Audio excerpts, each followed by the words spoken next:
What's going on, Internet? Sean here with my brother Tony, and we just got done watching The Naked Gun. That's right, an actually funny, and I mean really funny spoof movie, starring Liam Neeson as Frank Drebin Jr., Pamela Anderson's in it, and a bunch of other cameos, which I don't feel like I should give away because that's part of the fun of it all.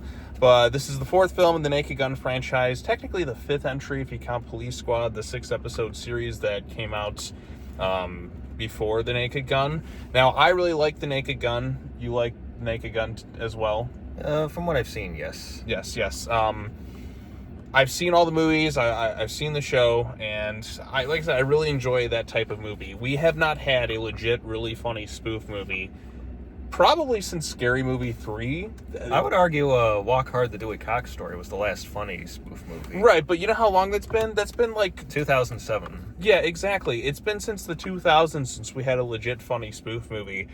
Because Freeberg and Seltzer, the criminals against comedy, came out with their really awful movies, and it just killed the entire genre. You know, comedies are kind of a dying art in theaters, and it makes me really, really sad because people grew up watching comedies and quoting them all the time. You just don't have that anymore. Yeah, things go to streaming, but they don't have that theatrical... What is the word I'm looking for? Where people come together and then they really kind of like... just the audience just isn't there like they used to be. So, like that... The group... I'm at a loss for words right now. I'll probably think of something later on. But the sense of community when you watch a movie where the audience is there and they're all laughing together and reciting the lines and all that too. The way comedy used to bring people together in theaters. Like, comedy used to kill it. But instead, it just goes right to streaming movies. And here comes along a movie like Naked Gun to kind of try to bring that thing back. And spoiler alert, this movie is legit. Really, really funny. It felt so good to see an actually like funny movie in the theaters again. Well, I mean, I saw a movie like this past week that had some legit really funny moments, but this is a pure comedy, like from start to finish. You have people who know how to make a spoof movie, and it felt so good to see this because it's been so long since somebody got it right. And leave it to some of the people who did, like the Lonely Island stuff, and Liam Neeson perfectly cast as Frank Drebin and his deadpan delivery in every single sequence. I thought this was great. I think this was one of the funniest movies I've ever seen, honestly. I totally agree.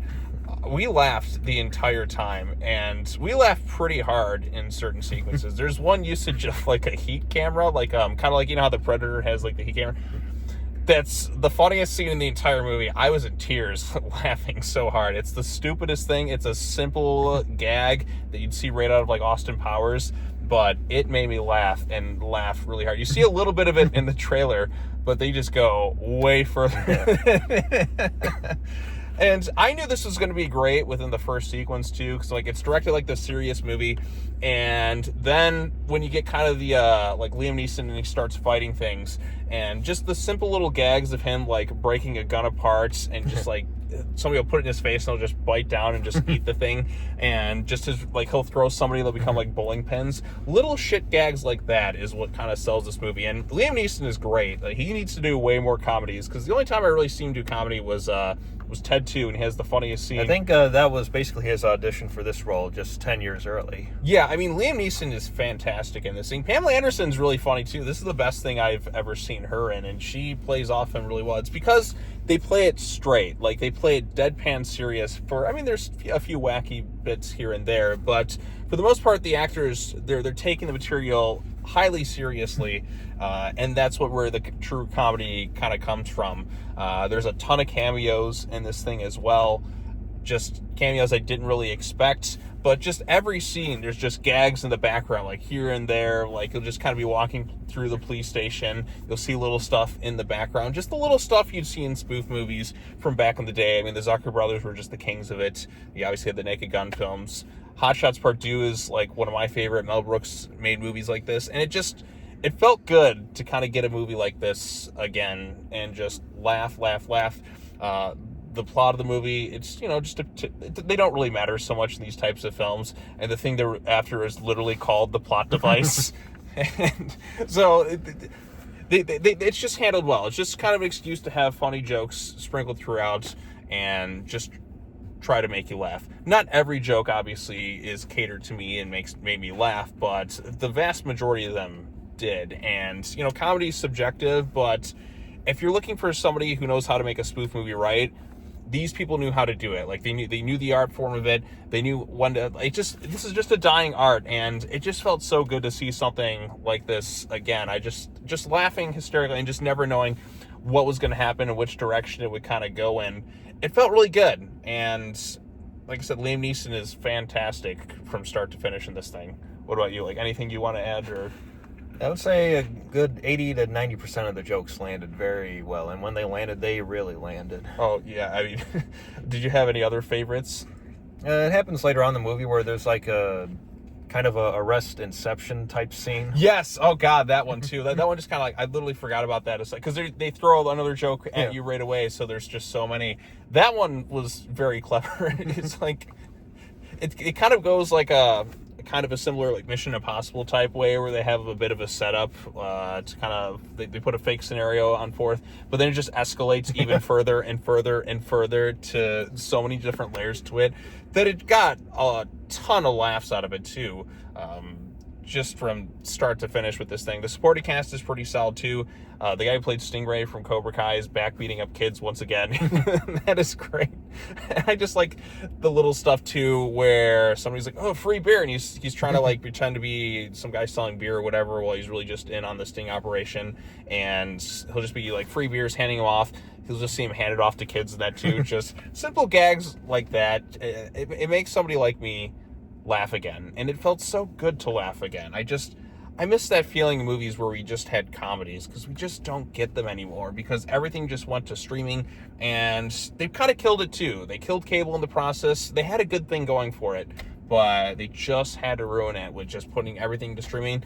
Yeah, there's some funny moments in movies out there, but never just straight up comedies anymore, and it's really kind of a shame, because this one's really, really funny from start to finish, and we need more movies like this again. We need comedies back, and I hope this one does well enough to where we can get studios releasing these types of movies again, because audiences just need to show up for it, because a comedy used to kill years ago. When you think about it, Will Ferrell made his career on it. Jim Carrey made his career on it. Now, Jim Carrey still manages to bring his comedy into Sonic the Hedgehog roles and all that too, but never just pure 100% comedies. So it felt good to laugh. That's what I'm saying. So plenty of great jokes. Just watch the movie. It's only like an hour and 20 minutes or something. It's very short, so go check it out. Anything else you want to add? Other than, please go check it out. Go see it with a crowd if you can. Yeah, we saw it with a bunch of old people, and they were laughing pretty hard too, because it is a very early showing today. So, but yeah, I don't know what else to add. It's kind of hard to kind of review a comedy or just give your thoughts on it, other than this is really funny. This is really funny. These people know how to make the spoof movie work. Whereas people like Friedberg and Seltzer know how to kill comedy. Like, they should be arrested for their crimes against comedy. For killing the spoof genre, they should go to jail for that. Perhaps even get the chair. Yeah, absolutely. Yes. Okay, maybe not that far. I'm not condoning that things. Actually, you know what? They can get a chair. It didn't say it was the electric chair. They can get the chair where they just get pelted over the head with bars of soap and pillowcases. I don't know. Or maybe, get the chair like James Bond sat in Casino Royale. Yes, something like that. Where he gets tied to a chair and gets whacked in the nuts with a knotted rope. Yes, this is what you did to comedy. I can see that as a gag in this type of movie too. Something like that, just for the crimes against comedy. Okay, not really supporting that type of trying to make a joke, but they still should get arrested though for something, for crimes against comedy. So maybe not the excessive punishments to that level, but yeah, what they did to the comedy genre is unforgivable. But it's nice to see it back, and it seems we got Spaceballs 2 coming out sometimes eventually, and hopefully this means spoofs and comedies come back with full force. So at least good ones. Good ones, yes. All right, well, that's all you have to say. Thanks for watching. Take care now. Bye-bye then. See you all in the next video. See ya. Bye-bye.